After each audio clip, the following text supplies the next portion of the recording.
and protest which culminated in the loss of innocent lives and destruction of property could have been avoided. Hence, I expressed my opinion, as this is in my public media briefing in Mombasa, and my utterances were not any different from what happens to other countries when there is lapse or failure by the intelligence agencies. Many of you will recall that after September 11th terrorist attack in the US, the US intelligence agencies were massively criticized. An inquiry was even opened to investigate why the intelligence agency was not able to detect and thwart the terror attack.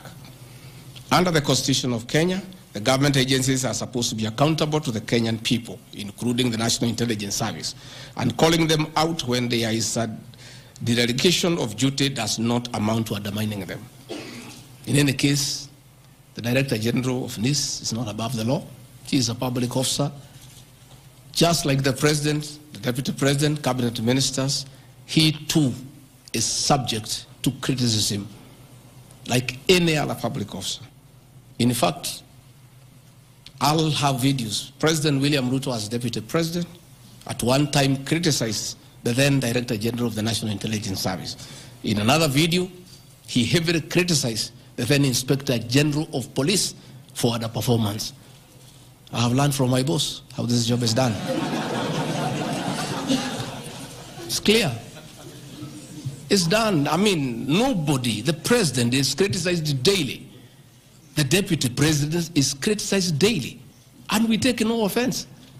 The Director General of the National Intelligence Service is not above the law. He is a public officer. He is accountable to the people of Kenya. And when one feels he has underperformed, he'll be called out. Because that is the nature of the Kenyan state. And this I learned from my boss when he was Deputy President.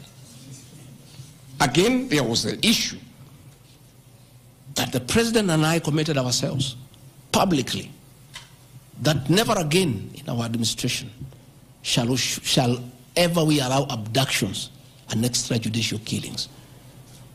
Despite the police keeping on misleading the President to say that there are no abductions, you all know, you have evidence on video that they have happened. And that is what I commented, and I said it is wrong. And because I'm a truthful person, I'll say what is wrong when it happens. Despite the fact that I am compelled by the principle of collective responsibility to be part and parcel of every decision made by government, that I'll continue to do so, but only those decisions that are constitutional and within the rule of law.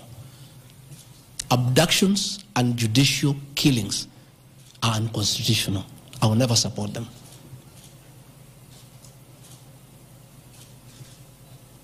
President William Ruto has been criticized left, right, and center. I have not seen him take anybody to court for criticizing him.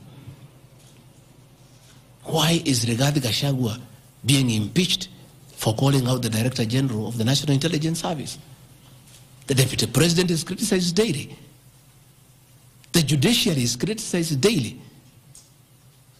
The media is criticized daily, including the Star, whom I have criticized today. But that is as far as it goes. And again, despite being just the Deputy President, I enjoy a constitutional right in the Bill of Rights, freedom of speech. And if the Director General of the National Intelligence Service was aggrieved, there are mechanisms of how he can take me to court and sue me for defamation. And I'll be able to argue why I said what I said. So that is not a ground for impeachment. I mean, that is curtailing liberties, the freedom of expression, the freedom to hold public officers accountable for their actions.